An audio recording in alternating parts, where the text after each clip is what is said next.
Hey everyone, this is Uzi with AbleCompany, a 4C marketplace venture. Today we wanted to do an overview of kind of all of the lessons learned that we've experienced over the past few weeks, just in terms of implementation, right? So at Able, we very much focused on using thermal cameras to reduce the risk of infectious disease transmissions by using FDA-cleared cameras in accordance with all of the ISO assembly standards to make sure that people entering your premises are not showing signs of a fever, which is a symptom of COVID-19. So we wanted to kind of just backtrack on that a little bit and give a once-over. There's a couple of studies out there that are really key to understanding why we would focus on symptomatic versus asymptomatic. And a lot of it boils down to one word: risk, right? So we're just trying to reduce risk of this instance of infectious disease transmission happening in your workplace. So what does that look like? So a study came out, a Dartmouth study came out showing just exactly what the difference between a symptomatic person and an asymptomatic person could look like. A symptomatic person usually will have other symptoms like coughing or sneezing in addition to a fever.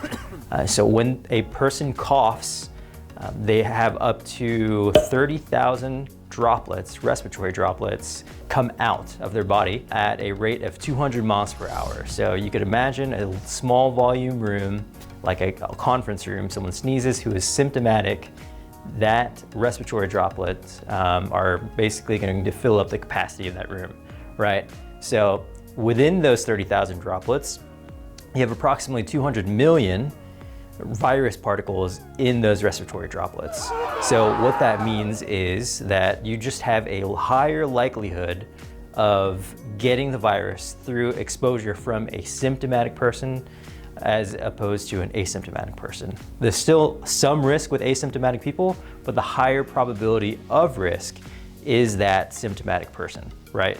So by identifying a fever, which is very obvious, we can prevent that person from entering your premises and potentially transmitting that disease from one person to another. So that's thermal screening in a nutshell, right? Best management practice, thermal screening, fever screening, right?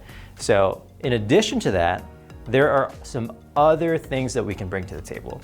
So we at Able, our roots are within the health, safety, and environmental space. So there's a number of health and safety best practices that you can put into practice in your workplace every day, right? So if you are one of the many different companies preparing your workplace or place of business for reopening, there are just a number of different best practices that we can help you understand.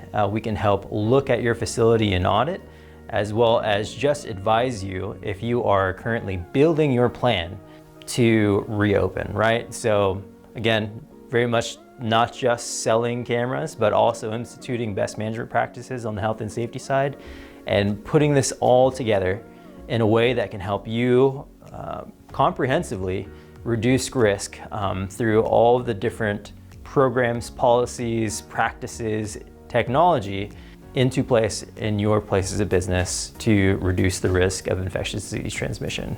So that's kind of just an overview. Again, we've been implementing these systems over the past few weeks, but it's always important to understand and realize that best practices would fit within a larger health and safety program. So if you have issues or you need assistance in developing your plan, we're here to help. We're here to help and guide you through the conversation and make sure that we've done the gap analysis to understand everything you have in place and give you recommendations on ways that you can make your programs better.